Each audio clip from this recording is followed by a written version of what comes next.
Cleveland Clinic, Florida provides individualized treatment plans for excellent outcomes of health problems ranging from the most common to the most complex, even in cases considered untreatable by others. Cleveland Clinic, Florida. Every life deserves world-class care.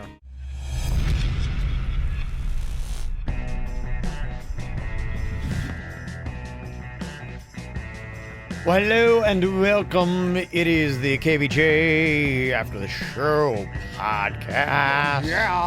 Yeah, everybody, here you go. Well, today, got a couple things to address and to bring up. Uh-oh, who's in trouble? Nothing. Nobody's in trouble. We're all good. I did see kind of a follow-up to the topic we had, I think it was last week. We were talking about sex injuries. They said, according to this new survey, 1 out of 6 people say that they've suffered a legit injury while getting it on. Remember we had that chick, the one that made made me pucker, was that chick that was getting it on. He leaned her up against the door. Yeah. She slid down in and it caught her butthole. Yeah. The doorknob. Yeah. I mean, that thing, that's got to stretch out your butthole. I mean, if nothing else, you're going to be left hanging. I mean, that'd just be crazy. I might feel good for a half second, then after that, I don't even know if that would feel good for a half second. With the you're not expecting it. There's no lube involved. A doorknob straight up the butthole. There's no way that's fun. Yeah. Well, the only way we can know is if we try it. It'd be a great mystery sound. I agree. Okay. You could actually hear the knob turning. No, I get it. It'd be a great mystery. See, we're getting a doorknob stuck in his butthole. I'll bring the doorknob if you bring your asshole. You got the easy part, Virginia. I just have a quick trip to Home Depot. Yeah. He's got about a week of pain. Yeah. Had a quick trip to the ER. I don't know, a week. I might be out for a month. I wonder what special tool they use to remove things from someone's bunghole. Do they have like a butthole extractor kind of like thing that They like, opens that up? Give me the butthole tool. Like, they know that they're I think going. what they do is they numb you up, and then they get the forceps. And then when you're under, they all laugh at you. And there's like a spreader. Yeah, that's what I thought. Yeah. They get in there with the spreader, and then they get in there with the forceps. Yeah. It's tough. However they get it out, you definitely want them to numb you first. Or maybe you don't. How much can you take? That would be such a tough conversation to have that you have to with the doctor. I think whatever happens, I mean, you just got to go in there and own it and just be honest and be like, look, I got this thing stuck in my butt. Help. Me and Virginia really believe that at least 50% of the medical community, if it's an embarrassing injury or an embarrassing condition, they are talking about it and making fun of you when you leave. Absolutely. Would you say 50%? Half? Half of least. them have do Probably. it the right way? Yeah. Sounds about right. Man, it's fucked up. They say 2% of the people got hurt so badly they had to get medical help of all these sex injuries that are out there. Yeah, I believe it. Number 1 on the list. What do you think it is? Something stuck up your butthole. It's a good guess. Not it. No. Number 1 sex injury? Mm-hmm.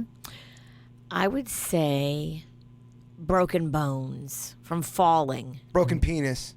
Fractured penis is 2. Oh. Fractured penis 2. Yeah. Swollen vagina. Not swollen. Torn. Oh! Vaginal tears. I can't stop. Vaginal tears. Why are you covering your microphone? I don't know. I don't want to hear how big of a pussy I sound. So you don't want to hear But the audio's it. not coming out of your microphone. It's coming out of your headphones. Oh, the word tear about... He's hearing things that he covers his mic. You're not the one saying them. Right. Just let me have my process. Yeah, those injuries really it does. It makes me feel very Well, squeamish. don't have a baby then, because Yeah. most chicks I know that deliver vaginally, Yeah. they tear. I know they do. And you love telling me this. I tore twice. I know. Mags and Rocco. You've told me. It's weird that I know your She's got a zipper on it now. I know your tearing stats because you've told me so much. Carpet burn. Number 3. I can see that. Who goes to the hospital for Yeah. carpet burn, though? Come on. Suck that up. I Carpet agree. burn. Put a little aloe. Yeah. Missing objects inside your vagina. Number 4, Just missing. yeah. What, like lunch? It's like the Bermuda Triangle. What could go missing in a vagina where you're like, oh my gosh, my keys? I didn't think a canal was that long, and I mean, Yeah, but you probably have a short canal. I think there's some long canals out there. really? Oh, Virginia. There's a lot of canal envy. Yeah, I Yeah. feel like I probably definitely have a short canal. You talk Yeah. about that big dick energy. There's big canal energy too. Yeah. Big pussy energy. Just fat, long. You walk in like you own the room. Back injuries are 5, then pulled muscles. Food irritation is 7. Oh yeah. Oh. Put a little Velveeta on the old clam. And then a urinary tract infection is number 8. Gotta pee. Gotta Yeah. drink the cranberry. Gotta pee afterwards. Do you get those a lot? I would if I didn't take care of myself. Dicks are dirty. So, Oh yeah. Some more than others. Oh yeah, and vaginas are just whistling clean. Come on. Some do whistle. I think dicks are dirtier than vaginas. Oh man. Really? That's Probably. When you think about, because I don't know. That Guys- doesn't sound right. It doesn't sound right, does it, Kev? It actually kind of sounds a little offensive. I think like guys will go all day and they won't shower and then they'll want to get busy at the end of the day. I always like to do a little horror's bath before any kind of action happens. Your statement's so flawed because there are guys that I know that shower way more than women and vice versa. There's some dirty chicks out there that do not shower every day, and that's internal. It's cooking the bacteria. At least outside, the dong's a little air breeze. Kev, I think I won that debate. One for me. I kind of agree with you. Yeah. Well, yeah, I mean, Kevin's probably got the cleanest dick in the building. Exactly. He's got, without a doubt, a cleaner dick than some vaginas in here. I would agree with that. Yeah. But Kevin's not your average guy. I would agree with that. I really am. I pride myself in having a very clean penis. I hate to talk about your dick like you're not even in the room, but No, it's okay. We're all here. We're all present. Present. The Sarah Silverman story is interesting because she's very liberal and on that side of it, and here she is, Louis C.K., who I think is a good friend of hers. She kind of grew up with him. Great friend. They kind of grew up in the ranks together. So it's really kind of interesting to see someone that typically would be so on top of somebody, who had any kind of sexual allegations against them. And here it is, long-term friend Louis C.K., and she was on with Stern yesterday and kind of trying to tiptoe around it. And it was interesting reading a little bit more at length about the interview where it wasn't endorsing what he did, but, trying to not go all the way for total condemnation on Louis C.K. And there's some interesting stuff, too, because her sister had even talked about it. Apparently, this is a thing that he did before he was even famous. She talked about how he would, ask her, be like, hey, can I jerk off in front of you? And that was just kind of like her, sometimes she would say, yeah, go ahead. And she'd be fascinated by it. Other times she's like, oh, no, I don't want to see that. But either way, it seemed like he respected the decision, but he would always ask. And I think he did the same thing, with her sister. And her sister had a problem with it. And, she'd gone on. She said he just seemed like he had something where it just didn't click as he became more famous and became a name that you just can't do that kind of stuff. You just can't do that. Even though you're asking permission and this and that, it's just something you just can't go up to somebody and say, hey, you won't watch me do this. What an odd kink that is. It is it is odd that he's had it that long, and it's been going on. And then she'd said, but, some of the exact comments were about like, yeah, I mean, he's a good guy and he's a good dad, but yeah, he's got this weird thing. Can you forgive somebody and love somebody that has this? Was kind of like what she was saying and asking the question. So it sounds like she's, as I think a lot of people are, I think she's wrestling with, okay, how do I handle this? Well, it's going to be different. I thought it was fascinating that she said that he did it to her and she was okay with it. Yeah, Yeah. it's going to be, stuff like this is going to be different for every person. Some people are never going to be able to forgive Louis C.K. They're always going to see him as a predator. And there's going to be some people that said he made a mistake, he admitted it, he wants to do better, and it's honestly going to depend on who you ask. You're never going to get an answer on this. It's going to always have he's a fucking pig, he's disgusting, or people need forgiveness. And now, just checking the latest story on it, she's saying now she's apologizing. Oh, boy. Of course. You say anything. Sarah is? Yeah, she's apologized after saying she wanted Louis C.K. to perform again and address the sexual misconduct claims made against him. She thought that Louis C.K. had remorse for his actions almost a year after several women came forward with stories of the comic exposing his penis to them and masturbating in front of them. I'm not saying everyone should embrace Louis again. I believe he has remorse. I just want him to talk about it on stage. He's going to have to find his way or not find his way. I'm not saying what he did was okay. I'm just saying at a certain point when he became influential, not even famous, but influential in the world of comedy, it changes. He felt like he was the same person, but the dynamic was different. It was not okay. She, admitted that Louis did it in front of her. She said, "I've known him forever. Not making excuses for him, so please don't take it that way. We're peers. We are equals. When we were kids, and he asked if he could masturbate in front of me, sometimes I go, yeah, fuck yeah, I want to see that." It's not, so she talked about some of the issues. I don't understand exactly. So she's apologizing because she said she'd like to see him on the stage again. I'm sure that probably people who are liberal friends would be like, how can you? This guy needs to be buried and forgotten about forever. He's on the stage. He's actually already going back on the stage, and he's already setting he's setting up his comeback. And I don't think a network's going to ever support him. There's way too much. But since he's a stand-up comedian, he's always going to be able to have somewhat of a following. But he always, and here's what I'm trying to understand, because I don't know maybe the depths of this. He asked. Like, it wasn't like did he always ask? Would he always say, hey, do you mind if I... That's the point of contention. Some women are saying he didn't. He's saying he did. Okay. There's other comedians that have come out and said he asked, and they also agreed and said, yeah, I would watch that. So... There's a lot of chatter. There's all different accounts on it. Yeah, because, if it's a case where he always asked, that is the case, and he thought for some reason maybe they're in a place where he could do something like that, yeah, it's weird. I wouldn't like it.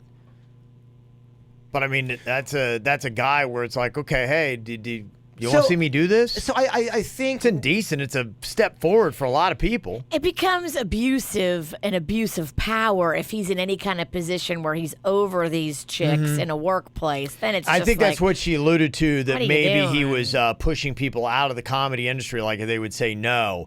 And you're right. So it's not necessarily a physical push, but it can be a power push where, yeah, he's exerting this saying, oh, you can say no, but you'll never get another stand-up gig kind of thing.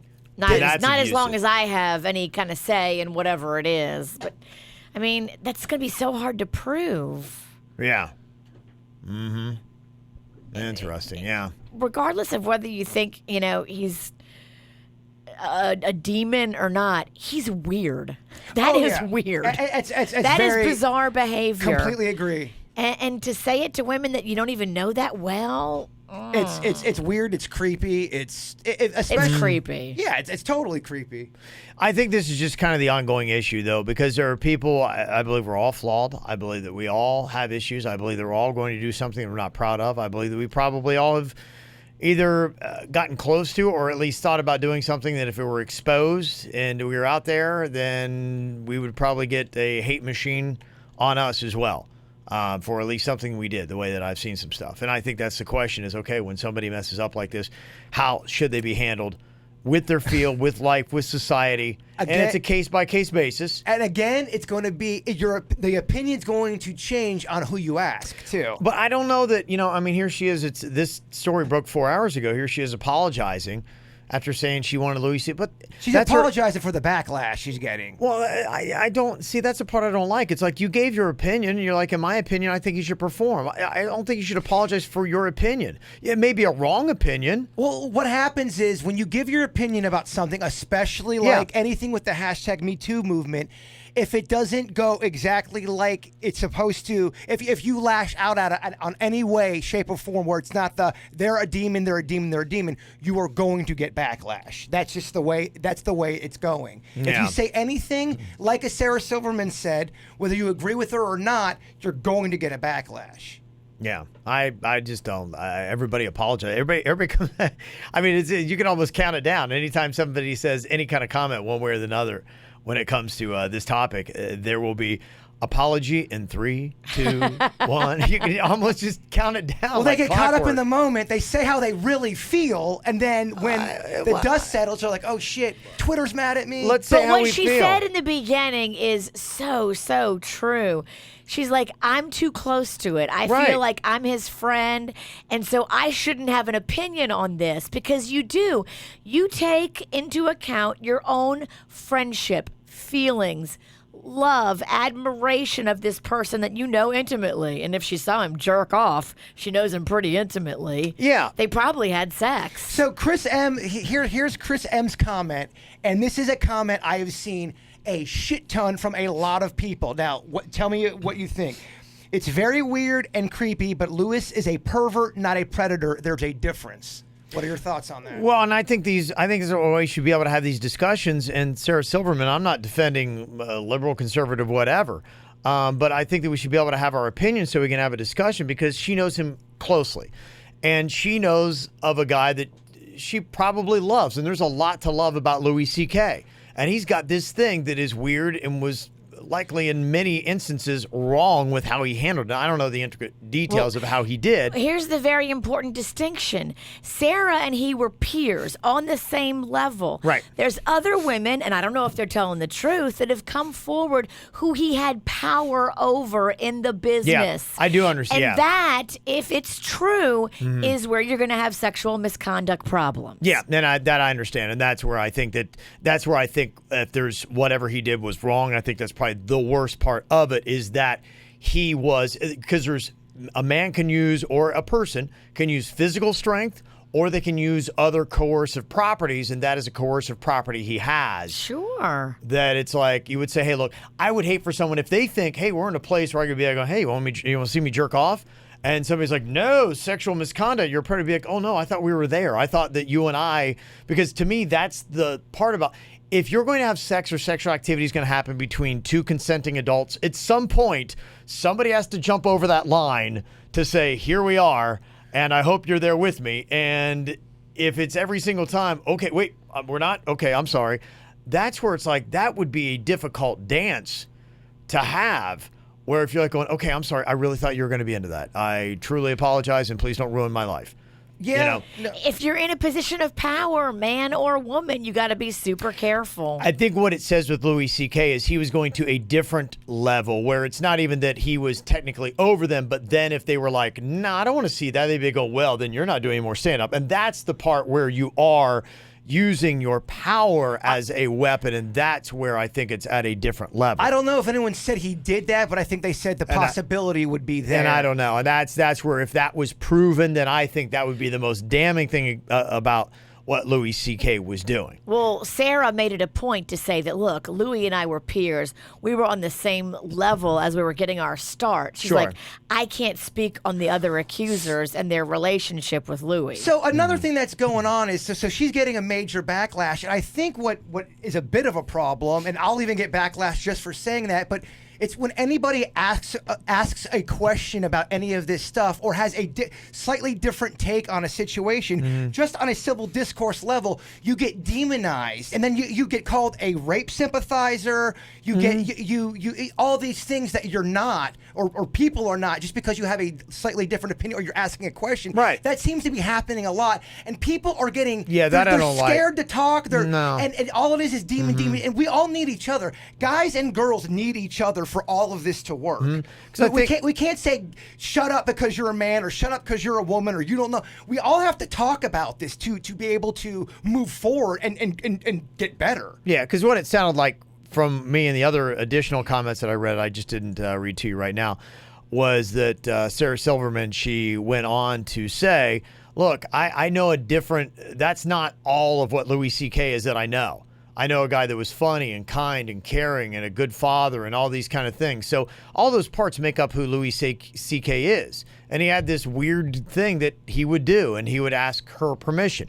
She doesn't know about the other cases. And she's saying, based on what I know of this man, I'd like for him to be able to get back on stage and do what he does and talk about it. And maybe other people can be like going, wow, okay, I need to learn from the lessons of Louis C.K. because he thought that was okay. I need to now know, is a man or as a person, that's not okay. Okay, Virginia, knowing the facts of the Louis C.K. thing, what do you think? I don't think we know the facts, and that's the problem. Well, I'm saying, what you know with what you've got, all the information that's out, would you say he should work again, or do you think he should be shunned? I would like to really have the women that have accused him of sexual misconduct be able to have their day, speaking to a prosecutor or whatever, however it goes down, and say what happened to them. Because if you weren't in the room, you don't know what happened. And I mean, some of those women initially came out and said he blocked the door. I don't know if that's true, but if you block a door and take your dick out and start going to town on it,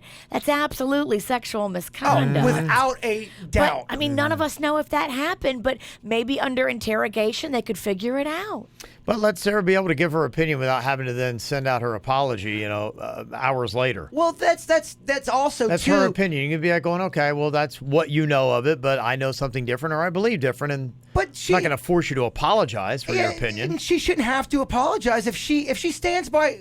No one should ever apologize if you're saying what you truly believe. I mean, I think sometimes, especially with tough situations and topics like this, you're going to always rattle somebody's cage. There's no way you're going to. Whether you have an opinion on this or that, someone's going to be annoyed with your stance on something. And again, I think it's a case-by-case situation, depending upon what it is you did. Obviously, I don't like anybody who does something subversive sexually, where they force someone into a situation they shouldn't have been in. But separating that, I think that there should be something where we can realize that every single person out there has flaws, and that when one of their flaws surfaces, there should be a chance for them, for redemption, to go out and try to say, look, okay, so others can learn from the good and the bad of people. Say, look, I did something that was very bad. I am ashamed of it.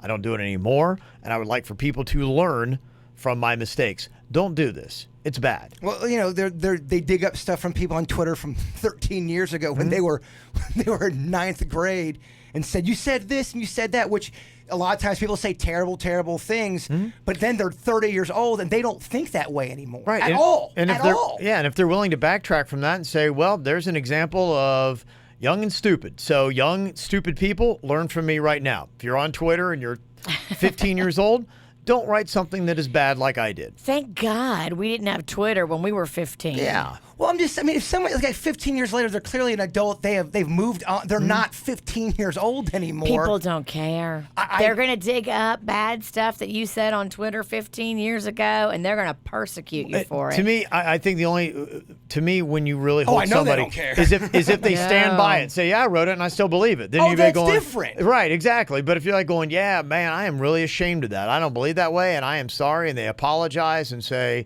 look, I will do what I can to make it right and prove that I don't feel that way and I'm not that person, then at that point, let's just be like, okay, we all make mistakes, right? Again, with that's even different levels of stuff that you've written. But, I mean, a lot of stuff is... But there's no room for redemption for anyone anymore. Any mistake, and we want to crucify somebody and just bury them in the ground and never let them up. Just having that conversation with my dad, how just redemption, not with the stuff we're even talking about, just in general as a whole.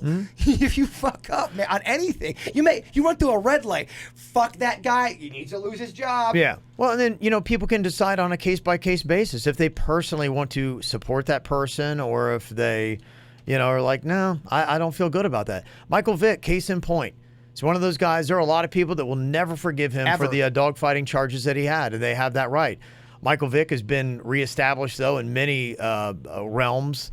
Virginia Tech, he is adorned. He's like a god there. His likeness is painted on their football facility today. He's on football, breaking down football on a national television network. And he does a lot of things. But he does go around a lot and talk about the mistakes that he made so that hopefully people will not do what he did. So he's on that redemption tour and he's doing it. And then you can choose whether or not you want to forgive him. Yeah, and honestly, at the end of the day, the world's still going to be going around. And yeah, I mean, he's going to be back doing comedy again. I mean, that is just a given. He's already at it. Yeah, someone sent me a very scathing email because all I said was Louis C.K. is going to be doing stand-up comedy, and that's just a fact. That's not even an opinion. That's not saying I'm for it or against it. He's going to be doing stand-up comedy. People are going to go pay to see him. It's going to happen, whether you like that or not, and that's just a fact. Yeah. That's not that's out of my control. Right.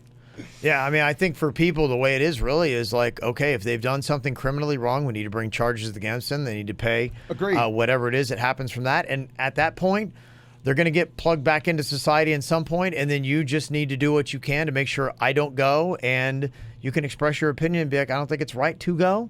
But aside from that, I think that's just the way it's going to go. I'm not a big fan of the you have to apologize for your opinion kind of thing. Steve Martin had to do that after Carrie Fisher died. He said something. He said the nicest thing about her is like she was smart, no, she was beautiful. She was this. It was all about her looks, and she was smart too, and all this stuff. It was a very nice tweet. People turned in on him, and how can you say that? You're talking about her looks and all this stuff, and he was really just trying to be a sweetheart. And then, of course, he took the tweet down, apologized. I didn't mean to offend Carrie Fisher. Well, then you just feed trolls. I mean, to me, that's troll food. It is. When they get celebrity apologies, it is troll food. And I think it's time where some people need to start saying, no. Fuck you. Well, just not even, did you respond that way? But it's just saying, look, no, you're not going to get the apology out of me because I stand by what I did. If you put some thought into what you did and you'd be like, oh, I stand by. I mean, just to show you how ridiculous it is, there's a country star. His name's Thomas Rhett. His wife, Lauren, let someone else hold their baby, their little daughter, in an Instagram photo. And this woman went off on her saying, you're not a good mom. Somebody else is holding your kid. What are you doing? Like dishing your kid off? And she's like, she was nice. She's like, well, that someone else is my sister.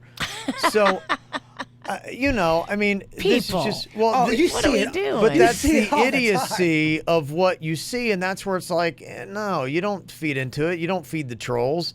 You just be like going, no, my sister's holding my child. And that's her niece. Yeah. She can hold her niece. And then you crazy effing troll. Well, some people are being serious. Some people are just on there to fuck with you too. And that's true. And they want a response. That's all it is. Yeah, that's why you really don't feed into it, because whether they're serious or not, either way, it's troll food. Depends on my mood. Sometimes I kind of like arguing with trolls. It's kind of, I don't know, kind of gets something out of me. Feel relieved after. If you yell at the trolls, you maybe won't yell at somebody in your family. Yeah, it's like, fuck you, motherfucker. I have no idea who you are. Send. Got another controversial topic here. Somebody said, I know how much controversy Denny started when he said, what constitutes a sandwich? Oh, no, not this again. He got a death threat. It's different. Said, right here, we're talking about milk. Never thought of it this way, but now that I've added the milk to the cereal, tell me, is that milk now a beverage, a broth, or a sauce? Definitely not a sauce. I would say that's a cereal broth. Yeah, I'd say broth. But I also think it's a cereal drink, too. It can be both. As people drink it, it's a beverage. Yeah. People it's drink a beverage. broth all the time. Yeah, I think it's both. Doesn't necessarily change what it is, because you would drink milk, whereas chicken broth, you wouldn't have a nice tall glass of delicious chicken broth. People do. Just a regular glass of Absolutely. That sounds How's their great, sodium babe. intake? I mean, my gosh. Their cholesterol might be a little high, possibly. That's a terrible... Blood pressure. Broth? That Yeah. sounds disgusting. The bone broth is a big thing right now. That makes my stomach turn... Bone broth, where they cook down the bones and then the marrow comes out and gets into the broth, and it's like this meaty broth. People drink That it. really is fucking gross when you think about it. It tastes good, though. You like it? Yeah. You do. You like some gross shit. I do. You suck brains out of those fish. Or one of those things, mini lobsters. Oh, crawfish. Well, it's a new thing to argue there or not. You love crawfish. I do. Do you like that shit? Yeah, I do. You do. I like crawfish. I'm not a massive fan of food that you got to work so hard for. So I prefer just like, it'd be great to just pop some crawfish right down. But, some people like getting in there. To me, it's like your hands is just, and then, I want to have like beer with it. And it's like my hands are all, now my beer cans all, it's just so it's kind of a to-do for a very neat individual. You're too prissy. I'm a little too prissy for crawfish, to be honest with you. Yeah, I went to Throws a lot of things off. I went to this shucking, like a shucking oyster party, and all my friends were like, this is the best thing ever. I never left a thing so injured. My hands were killing me, man. Shucking is very dangerous, and the guys that do it professionally wear these super thick gloves because to shuck right, you got to have a sharp knife.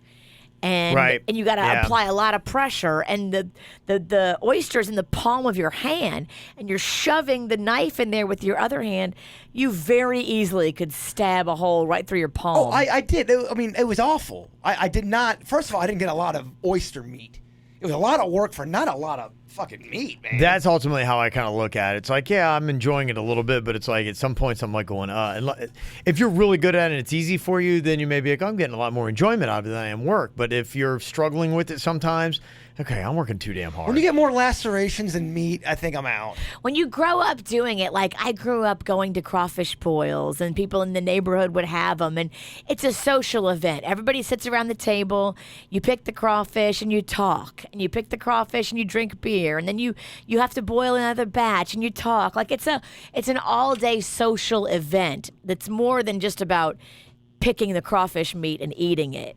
It's really about, it's a gathering. Mm-hmm. Yeah. It's a Cajun Thanksgiving. I always think about that time we had to drive to that one to Arcadia, Florida, and Virginia had to get a snack, so she got the biggest bag of imitation crab meat, and she's just eating the whole thing out of the bag in the Wild 95.5 car where the air did not work. It smelled like farts already. It was awful. Sounds lovely. I had to drive, too. Why was my horrible ass driving? Because I like to be driven. Because you're not that good at driving either. I'm not terrible at driving. Oh, that's my dream, to have a driver. When we win the Mega Millions, I'm getting a driver and a chef. We got driver, chef, Chocolate River. Kev, what do you want to throw in the ring? I don't know. I'm pretty good. There's nothing you wouldn't buy anything with the money? No, Kim and I have talked about if we had like a crazy amount of money, probably do a brewery. I would hire the best brewers. I would completely make a big kind of like warehouse, awesome party type, just like the coolest vibe, great music, maybe different little like flavors of it, but it'd be a massive brewery like that. So where you're able to just put the money, then you just have them do the work, you oversee shit. Like, I don't like that, I'm out of here. I'd just hire the best brewers. I'd be like, I like that beer, not that beer. And I'd even bring other tasters that are like, for the varieties that I'm not like, as keen on. Like a porter, I'm not really an expert of that. But I'll be your porter tongue. Yeah, I would bring in special people, be like that really love like the porters, and that would be the fun thing. Is like telling me, okay, we got 5 recipes. You tell me which one's going to be this beer. That's a nice little dream right there. I like that. Yeah. That's a good one. That's probably what I'd do. That'd be a ton of fun. That would be, especially if you had the kind of money that you would win for this fucking round of the lottery. Oh yeah, no doubt. That'd be fantastic. Yeah. Gosh, we're not going to win. That sucks, man. I want Kevin to get a brewery. Well, we're in it. Kevin might not. You don't even know, Kev. We paid for you to be in it. You're in the office pool. Holy crap. Oh, wow. Okay. So you're in it. So that brewery may definitely not happen. Yes. Well, I was watching on the news, and they were giving tips. So the best way to win is actually to get in a big buying group and buy a bunch of tickets, because you greatly increase your odds. So when you win, you fight it all out in the legal courts. When everyone's like, I want more than money. You put $1, I put 5 in. No, everybody put in 5 today. So it's equal, baby. So it's equal. All right. Yeah, I think they've actually already had those cases, and I think there's precedent set, so they zip through the courts a lot faster now. Good. They should. Yeah. Everybody needs to hashtag be cool. Mm-hmm. Even I just won $50. It's more than I had, won today. Mm-hmm. Let me see. Angie from Hollywood gave a question for Jay Bird. He said, I love you to death, Jay Bird. But my question is going out and getting some more help for your mental health issues might be something. I used to have anxiety myself, and through a lot of therapy and even medication. I know medication's a dirty word for some people. And Jason also had a bad experience with it. But there are so many doctors and options out there that would be better than you having to have a couple slugs of alcohol before you go to an event. Yeah, I completely agree. And I have, without a doubt, seen many people. Mm-hmm. It's just something I struggle with. Sometimes it's worse than others. And, So as the world turns. Yes. So I think she's just saying. But I appreciate it. Continue on your pursuit, on your path to. I had a few weird Cure doctors yourself. in the last couple rounds. I mean, they were weird. They were weird. I had one woman literally start to cry and start breaking into her problems. Like she wanted me to talk about her issues, and I thought that was odd. And she was the therapist. She was without a doubt the therapist. And you were the patient. She started going on about her problems, and she started tearing up. And I'm like, holy fuck, do I need to have her lay on the couch and start writing down her emotions? I'd have been like, all right, this is over, and I'm not paying you, so peace. It was weird. Ridiculous. Let me see here. This is a TV suggestion. Don't remember anybody recommending the new horror series on Netflix yet, The Haunting of Hill House.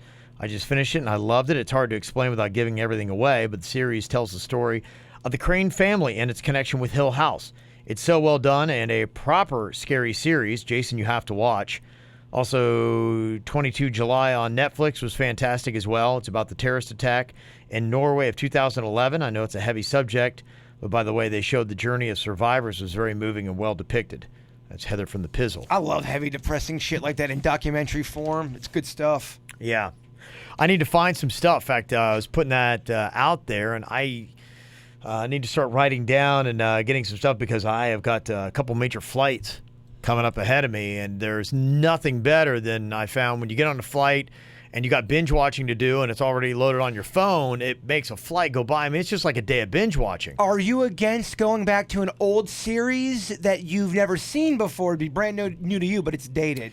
Yeah, I'm okay with that. In fact, I've got a couple that, and I'm going to probably just sit down and say, okay, and I might watch maybe one I'm going to try to do, maybe watch an episode or two or a few to say, okay, which one am I going to download to take with me on the flight to Israel?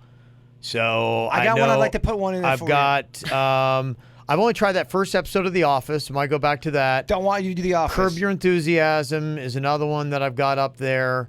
Arrested Development is another one that I've got on queue that people have said. I think you should honestly, the Larry Sanders Show. I think you should do that one. I really do. I do that. Yeah, that was the other one. I was just trying to think You'll of be that able to one. relate to that show. He's a host of a talk show, and there's a lot of problems there. I see some similarities. I think you would really like that show. Yeah. So let me see. Yeah, I have to try that out. Yeah, somebody said Kev watched the movie Game Night on the Plane. It was good. I have seen that. I saw that too. It was good. The ending got a little. It was, yeah. At the end, you're like going, okay, this is way far fetched and completely hokey. But the first hour, I was laughing, man. And you knew that the movie was okay. You're not in it for reality. You know, it's supposed to be just funny and make you laugh. And yeah, that one scene where he's up there in the white dog, and it's a funny movie. You would like that movie, Virginia. I would watch that. You're a Bateman head. I am. Yeah. Deadpool 2, I've already seen that. Oh, Virginia loves that. Yeah. So I got to try to put a list together, and that's what I'm going to do. I got 2 weeks or less than 2 weeks now to kind of like figure out what I'm going to download my phone with. And I'm not sure. I might need like about 20 hours of stuff. Watch it. Dateline. You'll think the plane's going down every minute. Oh, that'd be horrible. Yeah, that'd be horrible. All right, so you can let us know. Thanks for the emails. mail@kvjshow.com, mail@kvjshow.com. You guys have a fantastic day. We'll talk to you later. Goodbye.